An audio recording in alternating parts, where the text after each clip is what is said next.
اعوذ باللہ من الشیطان الرجیم براۃ من اللہ ورسولہ الی الذین عاہدتم من المشرکین فسیحوا فی الارض اربعۃ اشہر واعلموا انکم غیر معجز اللہ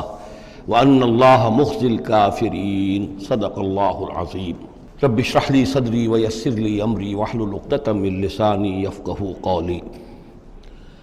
اللہم ربنا الہمنا رشدنا واعذنا من شرور انفسنا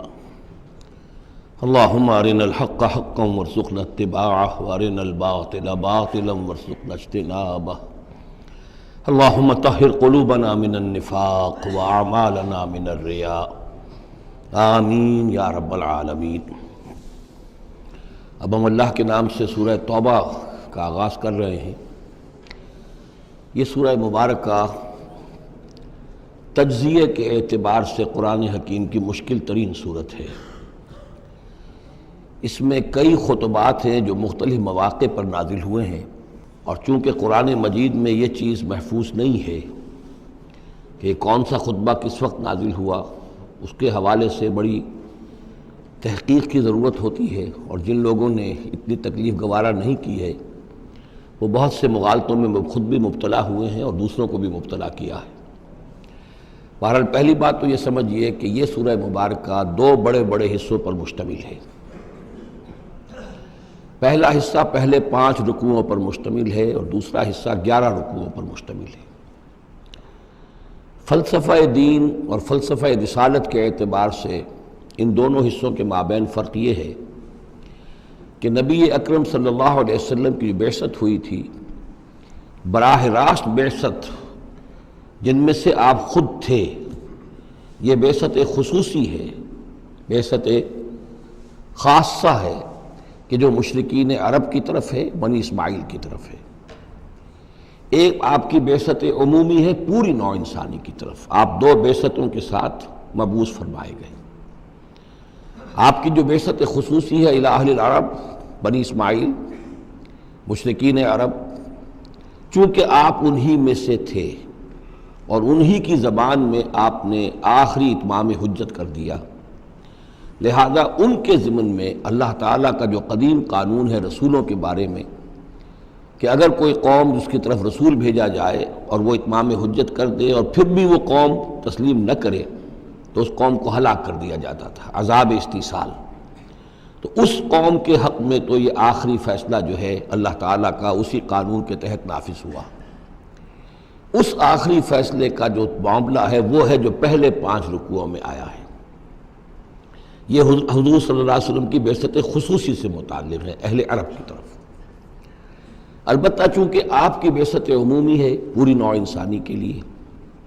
آپ نے جزیرہ نما عرب میں دین کو غالب کر دیا، قائم کر دیا۔ بعثت خصوصی کا تو گویا کہ آخری مقصد آخری درجے میں مکمل ہو گیا،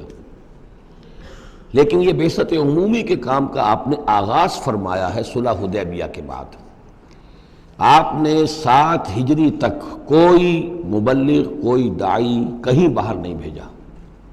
جب تک کہ جزیرہ نما عرب میں اس حد تک کامیابی نہیں ہو گئی کہ قریش نے آپ کو تسلیم کر لیا اور آپ کے ساتھ صلح کی، تو جس کو کہ اللہ تعالیٰ نے انا فتحنا لک فتحا مبینا قرار دیا ہے، اس وقت تک آپ نے اپنی پوری توجہ، آپ نے پورا وقت، اپنی ساری صلاحیتیں، اپنی قوتیں مرکوز رکھی ہیں جزیرہ نما عرب کے اندر۔ البتہ جب اس حد تک کام پورا ہو گیا، سن 7 میں، سن 6 میں صلح حدیبیہ ہوئی ہے، تو اس کے بعد آپ نے نامہ بر بھیجے، اپنے خطوط بھیجے، قیصر کے نام بھیجا، کسریٰ کے نام بھیجا، مقوقس کے نام بھیجا، نجاشی بھی اب جو اس وقت تھا، وہ نجاشی جو ایمان لائے تھے فوت ہو چکے تھے،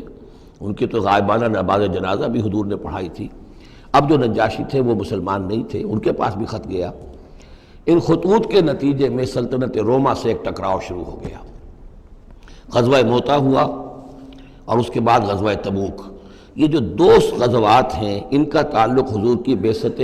عمومی سے ہے کہ اب بیرون ملک عرب آپ کی دعوت کا اور آپ کی اقامت دین کی جد و جہد کا دائرہ وسیع ہو رہا ہے۔ تو 11 رکوع سورہ مبارکہ کے اس سے بحث کر رہے ہیں، وہ غزوہ تبوک کے گرد ہیں۔ ان میں سے 4 رکوع وہ ہیں کہ جو غزوہ تبوک کے لیے ذہنی تیاری کے لیے، اور اس کے بعد کچھ آیات وہ ہیں کہ جو تبوک جاتے ہوئے اور تبوک سے واپسی پر نازل ہوئیں، اور کچھ حصہ وہ ہے جو تبوک سے واپس آ کر نازل ہوا۔ وہ تو ہیں 11 رکوع جو چھٹے سے شروع ہو کر 16ویں تک جائیں گے مسلسل۔ البتہ پہلے 5 رکوع وہ ہیں کہ جن میں اندرون جزیرہ نما عرب، اندرون ملک آپ کے جو مشن تھا اس کی تکمیل کا جو آخری مرحلہ تھا اس کا اعلان ہو رہا ہے۔ اب یہ جو 5 رکوع ہیں ان میں بھی ایک عجیب تقسیم ہے۔ ان میں 2 رکوع وہ ہیں کہ جو سن 8 ہجری میں فتح مکہ سے قبل نازل ہوئے ہیں۔ ان میں تیار کیا گیا ہے مسلمانوں کو فتح مکہ کے لیے کہ وہ نکلیں، اور ساری رد و قدا ہو رہی ہے کچھ لوگوں کی طرف سے، کچھ منافقین کی طرف سے، کچھ سادہ دل مسلمانوں کی طرف سے، نیک دل مسلمانوں کی طرف سے، کچھ ایسے لوگوں کی طرف سے کہ جن کے وہاں رشتہ دار ہیں کہ اب اگر جنگ ہوگی اور جا کر ہم حملہ کریں گے مکے پر تو اس سے یہ ہے کہ ان رشتہ داروں کو بھی غضب پہنچے گا۔ کچھ ایسے مسلمان تھے جن کی فیملیز وہاں تھیں اور انہیں اندیشہ تھا کہ وہ کہیں جب یہ چکی پیسے گی تو کہیں گندم کے ساتھ گھن بھی نہ پیس جائے۔ تو ایک رد و قدا ہے جو ان 2 رکوعوں میں آپ کو ملے گی کہ جو نازل ہوئے ہیں سن 8 میں فتح مکہ سے قبل، اور 3 رکوع وہ ہیں کہ جو نازل ہوئے ہیں سن 9 میں ذی قعدہ کے بعد۔ اور یہ جب کہ فتح مکہ ہو چکا، اس سال حضور نے حج نہیں کیا، پھر اگلے سال آپ نے بھی دوبارہ حج نہیں کیا، لیکن آپ نے قافلہ بھیج دیا تھا کہ وہ جائے،